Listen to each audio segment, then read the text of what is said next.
wants to shut him up. There you go. Do you prefer crunchy or smooth peanut butter?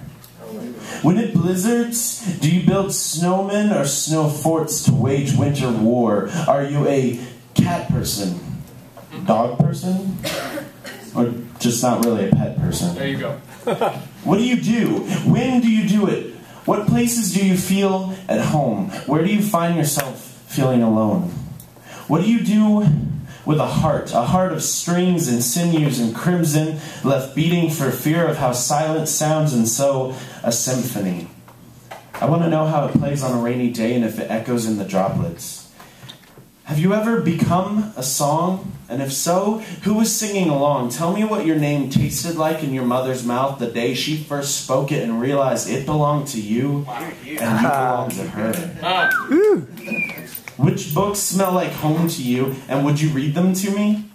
Tell me the first time you felt like a story and if you lived happily ever after.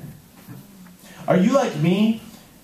Do you get scared too easy after being angry, or is it the other way around?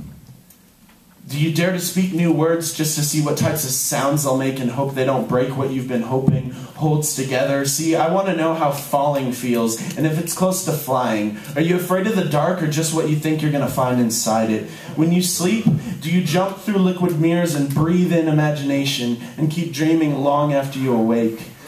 Tell me about the day God stopped writing you and how much you miss him.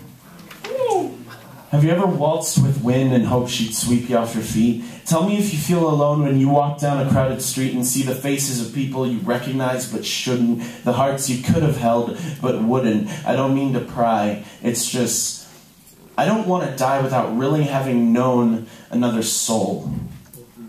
I want to know each page and pull apart what makes you whole, to see the strands of DNA that seem to say just who you are, and ask them where you've been and where you're going, and if there's room for me to come along. I don't have much to offer you in return. I've tried my hardest to be a spark that doesn't burn down forests.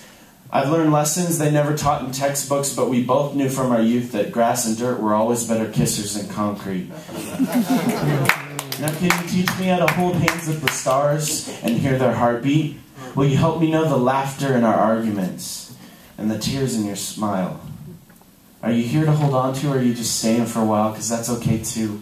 I just want to know so I can store away the seconds and revisit them, maybe make them into a watch. And will we be a happy ending? Or are we even still writing the story? Because you seem like a plot twist I never saw coming, but I'm still reading. So tell me, if I never saw anyone else again, would it be enough that I saw you? And I guess that's what I mean when I ask, what do you do for a living?